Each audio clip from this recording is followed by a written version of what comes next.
I'm Natalie Alexander. Welcome to the Commons here at the UN Library and Archives, Geneva, and to the journey to the summit of the future.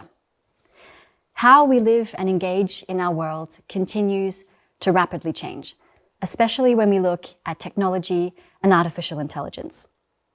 What does this mean for how we learn and how we participate in society? Do our systems of education need to change? And how can we ensure everyone has access to quality education? I'm here with Arlinda Ramqaj, who is a Swiss youth representative to the UN. Arlinda, thank you so much for joining us today. Thank you so much for having me. You are one of the Swiss youth representatives. Tell us a little bit about your journey. Why did you choose to become one, and what do you hope to achieve? Absolutely. So I learned about the UN Youth Delegate Program 2 years ago after having received an email from my university, which said that the Swiss National Youth Council was looking for 3 young people interested in multilateralism and eager to represent Swiss youth at the United Nations.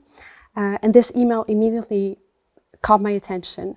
I've always been very interested in politics and diplomacy and multilateralism, and my origins also vastly influenced that. I come from Kosovo. My parents are both Kosovar, and the United Nations has always played a big role in the discussions we had at home because of what happened in my country, but also because generally we are always interested in following what is happening in the world.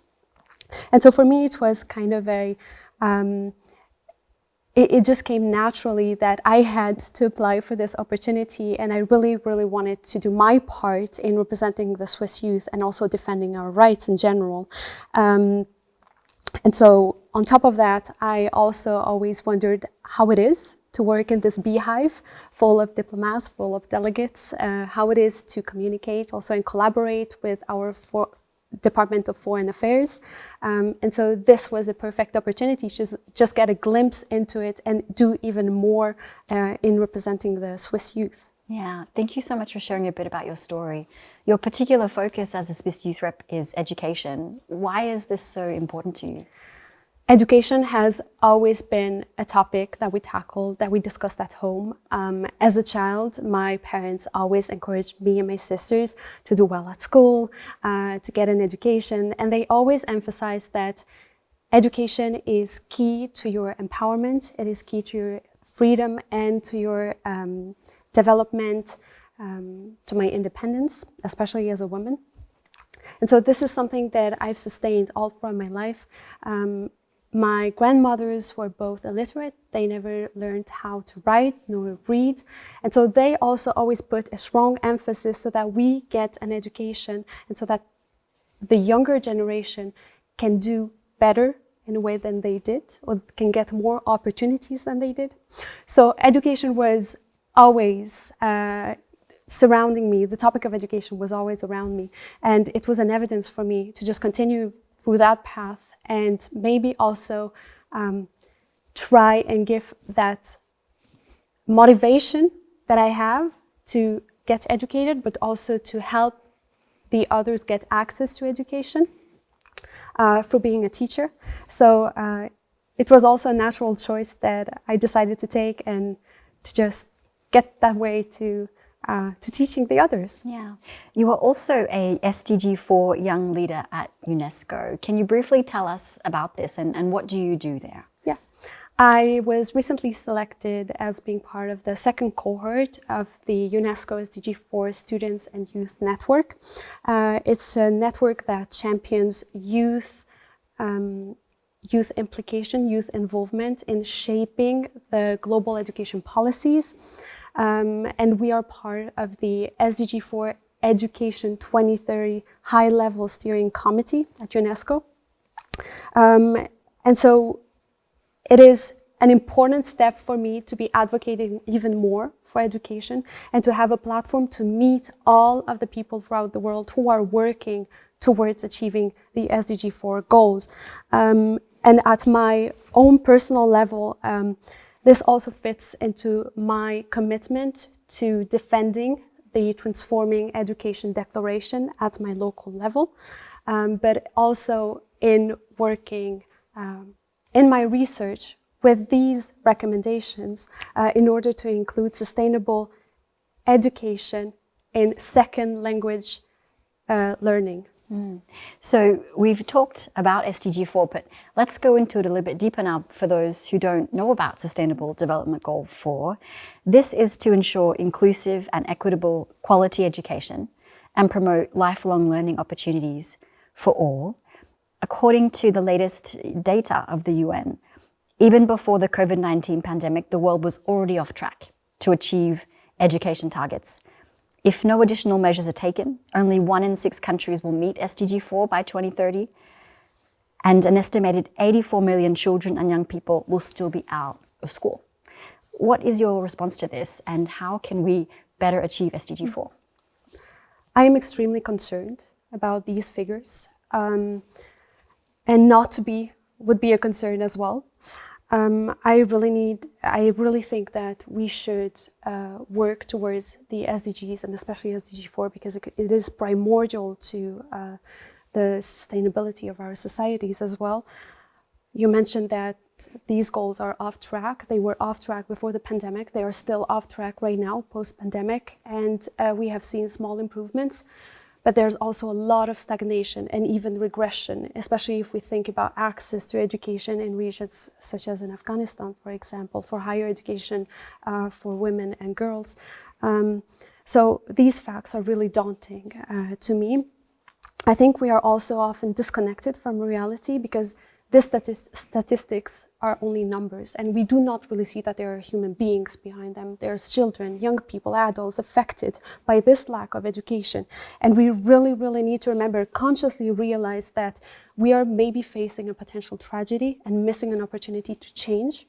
So we should really take into account that urgency and the short time that we have. The goals were addicted or are created to be met in a way by 2030. We are in 2024. We have 6 years to commit to these goals.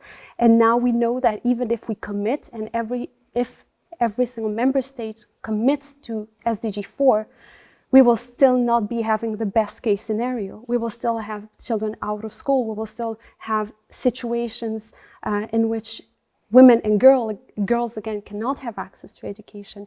So we really need to emphasize that there is an urgency to act. We need to act. And the only way we can do something is in building partnerships. It's in collaborating us as individuals, but also the system that is above us, our governments, and ultimately at the multilateral level. Yeah. What would you say then is the most pressing challenge for education today? But on top of that then, what would be our greatest opportunity in multilateralism to achieve SDG 4? I think that the greatest, I believe that one of the greatest challenges that we face is just the denial of the fundamental human right of education or of receiving an education. Not even delving into how to implement a specific system of education, we need just to give access to education. And in some cases, we cannot even talk about quality education because there is not even the possibility to get an education. So for me, that is really the biggest concern.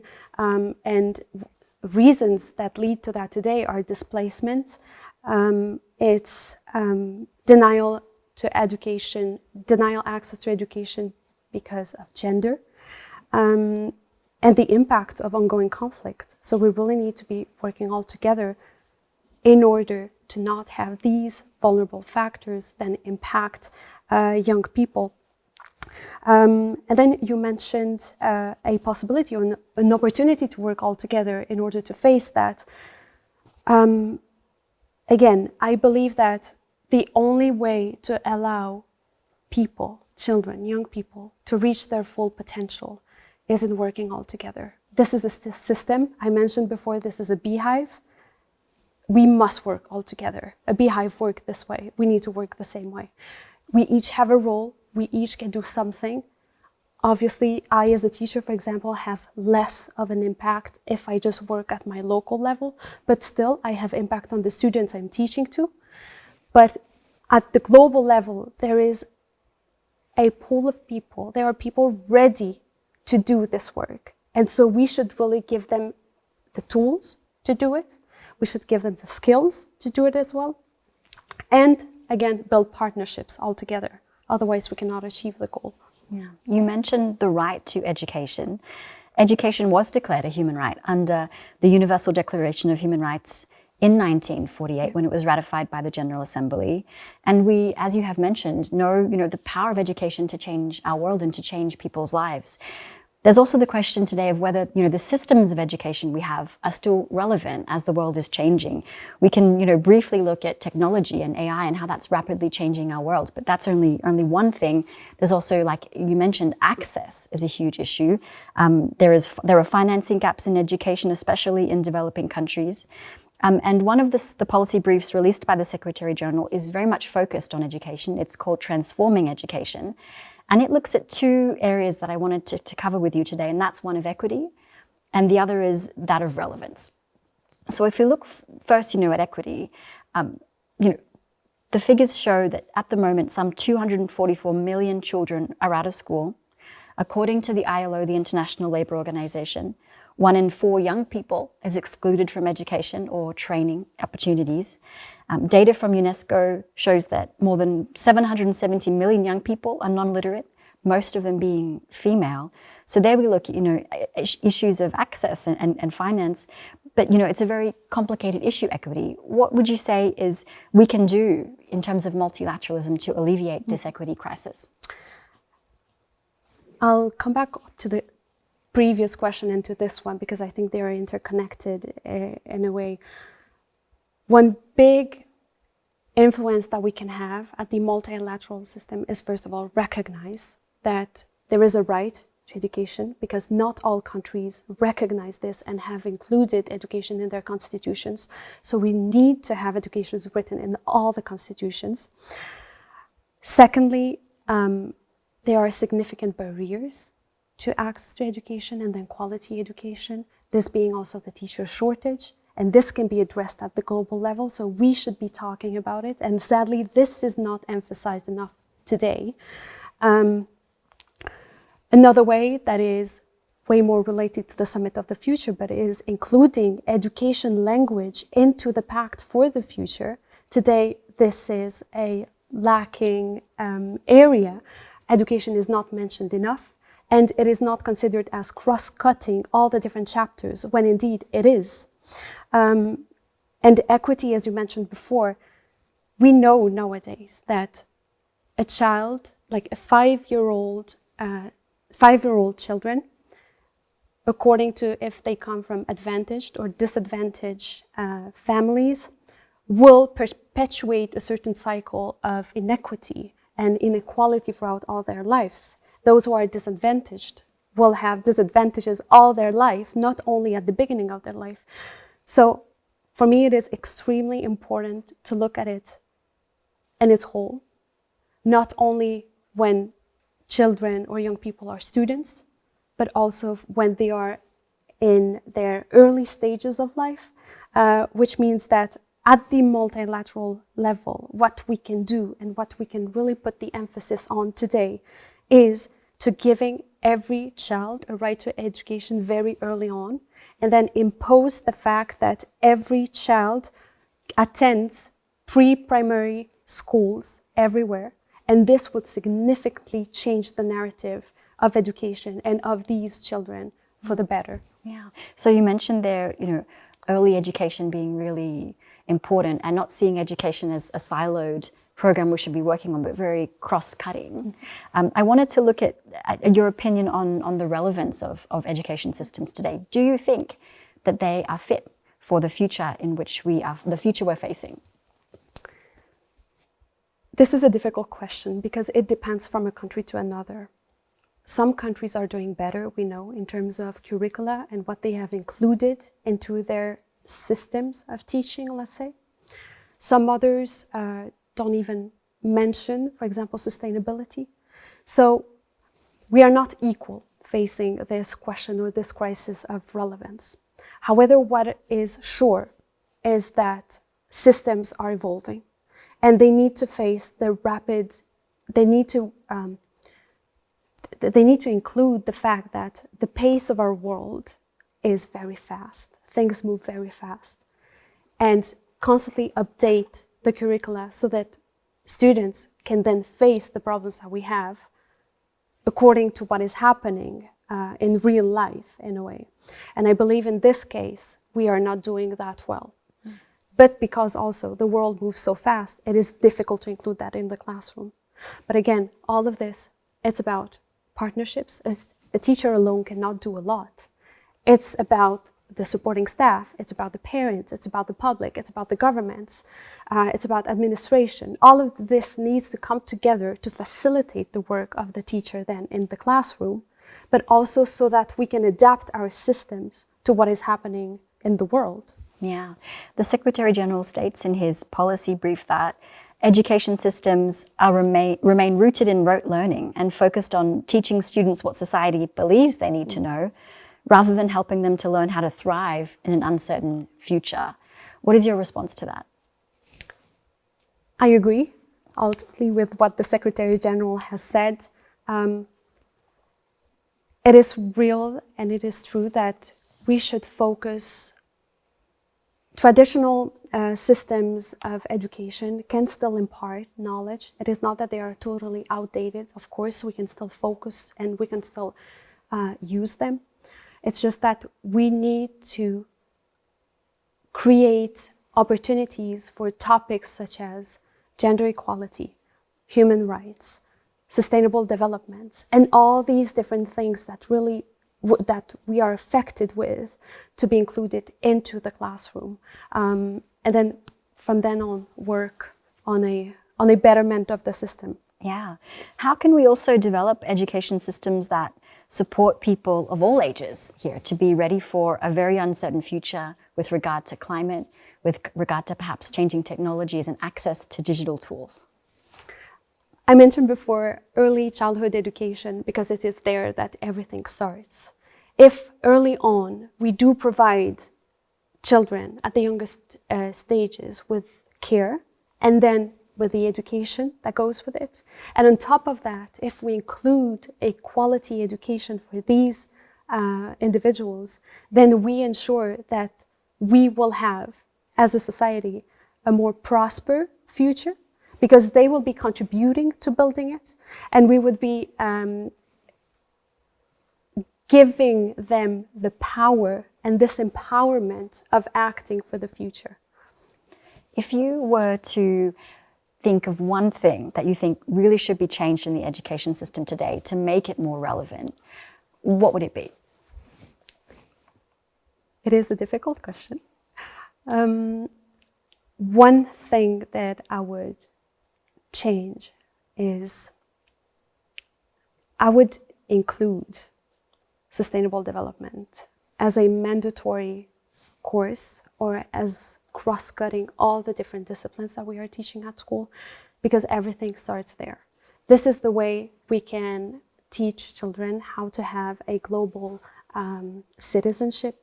We can teach them critical thinking, problem solving. Everything comes there. We come all together around this big topic that is sustainable development, and we are looking at the solutions together in the classroom on how to implement them, but also what it means. And from that, we also learn how to learn, in a way, and in how we can then dissect the information we receive and what can we do about it. And this helps in all the different fields of life as well. Yeah. The Summit of the Future, as you mentioned, is coming up. You mentioned you don't see enough of education there in the literature at the moment. But what would you say is, what would you hope would be the main role of young people in the future of multilateralism? And what do you hope would be achieved there in discussions at the summit on that? What I hope to see, first of all, is the inclusion of young people. We need to be there. We account for a large part of the world's population. We know this is going to be growing in the future as well. There is no more question on whether we should be there or not. We need to be there. That's a fact. And from that, I'm very proud also that with a group of UN youth delegates and youth representatives from the world, that we co-founded an informal youth working group for the Summit of the Future, in order to gather all the opinions and to gather all the recommendations that Global Youth has for the Summit of the Future. And we've been able to have consultations with more than 300 people worldwide from 75 and plus countries. And this shows that we are committed. We want to deliver. We just need and have to be there now. And for education, this also has a big consequence, because we are often the ones saying that the system in which we are evolving and this education we are receiving is not allowing us to prosper anymore and to thrive. And so having us more at the table would actually allow us to also have an influence on how we shape the education policies at the end. Yeah. Well, we wish you all the best for the working group. It's incredible to see that that's happening and you're really focused on the summit and having an impact there. Arlinda, thank you so much for joining us today. Our final question for you is, what would you hope to be achieved at the summit? I hope that at the Summit of the Future, and especially for the Pact for the Future, we will have more language on education, cross-cutting all the different chapters of the Pact, that all the member states can commit to including education in their constitutions, but also that we realize that it is a moment of unity and we cannot move forward without being all together and partnering in making our future better.